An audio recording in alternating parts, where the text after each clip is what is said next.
নমস্কার বন্ধুরা, রিনা সাহা ইউটিউব চ্যানেলে আপনাদের সকলকে জানাই স্বাগত। শ্রাবণ মাসে কি অর্পণ করলে আপনাদের সকল মনস্কামনা পূর্ণ হয়ে যাবে? ভগবান শিবকে দুর্বা ঘাস অবশ্যই অর্পণ করুন। বলা হয় সবুজ দুর্বা ঘাস অর্পণ করলে মনের সকল ইচ্ছা পূরণ হয়। কমপক্ষে 21টি দুর্বা ঘাস অর্পণ করতে হবে।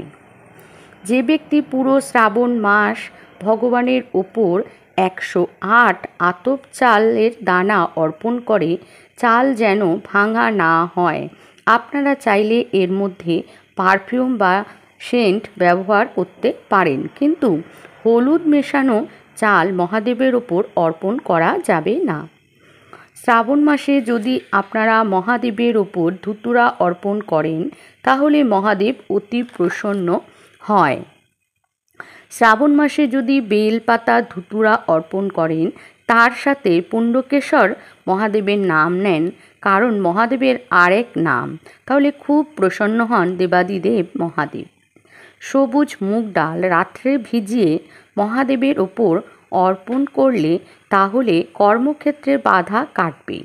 বিশেষ করে ছাত্রছাত্রীরা অর্পণ করলে তাদের বুদ্ধি খুব মজবুত হয় এবং কথায় মধুরতা আসে। লাল চন্দন মহাদেবের খুব পছন্দের। লাল চন্দন জলের সাথে মিশিয়ে এই জল দিয়ে শিবের অভিষেক করলে আপনারা বিবাহের বাধা দূর হবে এবং মঙ্গল দোষ কাটবে। মধু ভগবান শিবকে অর্পণ করলে আপনার বাণী মধুর হবে এবং আপনার গন্ধ বহু দূর পর্যন্ত বিস্তারিত হবে। পারফিউম ফুলের মধ্যে দিয়ে ভগবান শিবকে অর্পণ করলে আপনারা হিরো বা হিরোইন হয়ে হবেন। সাদা রঙের ফুল ভগবান শিবের খুব প্রিয়। এর মধ্যে যদি সাদা পদ্ম ফুল অর্পণ করতে পারেন, তাহলে দেবাদিদেব অতি প্রসন্ন হন। কিন্তু কেতকী ফুল ভগবান শিব একেবারেই পছন্দ করেন না। এই কারণে ভগবান শিবকে কেতকী ফুল অর্পণ করবেন না।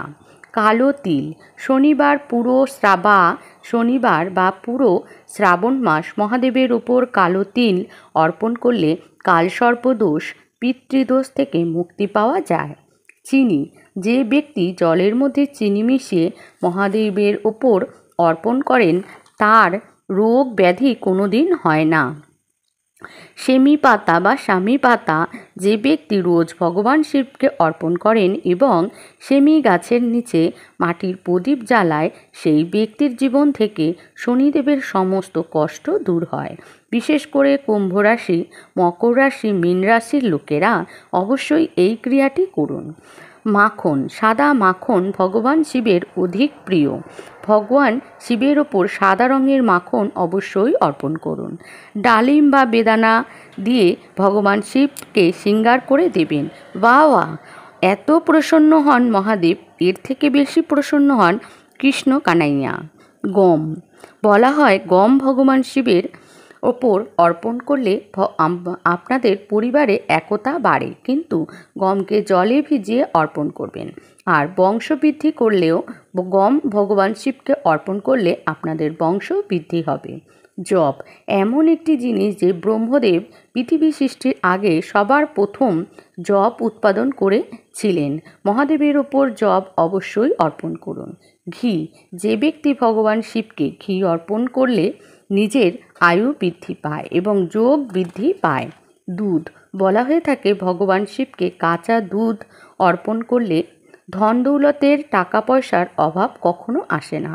টাকা পয়সা যদি আপনাদের চাই, তাহলে কাঁচা দুধ অবশ্যই গরুর হতে হবে। দই ভগবান শিবের ওপর দই অর্পণ করলে আপনার মনের শক্তি প্রবল আর মনের মতো বিবাহও হয়। সাদা তিল ভগবান শিবকে সাদা তিল অর্পণ করলে নজর দোষ কাটবে। যে ব্যক্তি শ্রাবণ মাসে ভগবান শিবকে গঙ্গাজল দিয়ে অভিষেক করে আর নীল অপরাজিতা ফুল বা ফুলের মালা অর্পণ করেন, সেই ব্যক্তি মৃত্যু পর্যন্ত রাজযোগ প্রাপ্তি হয়। ভগবান শিবকে এই শ্রাবণ মাসে সারা শ্রাবণ মাস যদি বেল গাছের নিচে জল দেওয়া হয় এবং বেল গাছের গোড়ায় জল অর্পণ করা হয় এবং ধূপ প্রদীপ এবং ফুল অর্পণ করা হয়, তাহলে সেই ব্যক্তির মনের ইচ্ছা ভগবান শিব খুব দ্রুত পূর্ণ করে থাকেন। তাই বন্ধুরা, আপনারা অবশ্যই এই সকল ক্রিয়াগুলির মধ্যে থেকে যে কোনো একটি ক্রিয়া আপনারা অবশ্যই করুন এবং যদি পারেন এই পুরো শ্রাবণ মাস দেবাদিদেব মহাদেবের জন্য বাড়ির কাছাকাছি কোনো মন্দির থাকলে সেখানে অবশ্যই 1 ঘটি জল অর্পণ করুন। যদি তা সম্ভব না হয় তাহলে প্রতিদিন খুব সকাল সকাল ঘুম থেকে উঠে স্নান করে দেবাদিদেবের যে শিবলিঙ্গ আপনার বাড়িতে আছে অবশ্যই তার মাথায় একটু জল অর্পণ করুন। কোনোভাবেই যেন আপনার বাড়ির শিবলিঙ্গটি খালি না যায়, সেই দিকে অবশ্যই খেয়াল রাখুন।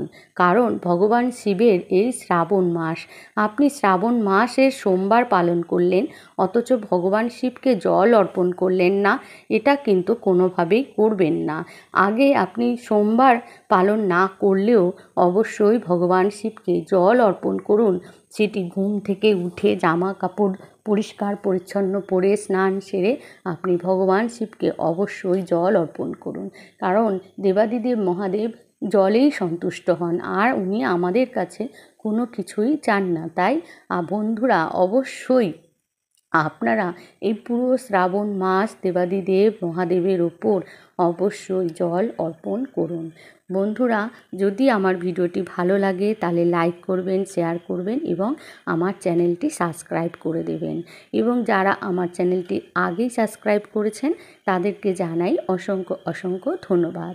আশা করছি ভগবানের আশীর্বাদে আপনারা সকলেই ভালো আছেন এবং সুস্থ আছেন। নতুন একটি ভিডিওর সাথে আবার আপনাদের সঙ্গে দেখা হবে। আজকের মতো এখানেই শেষ করছি।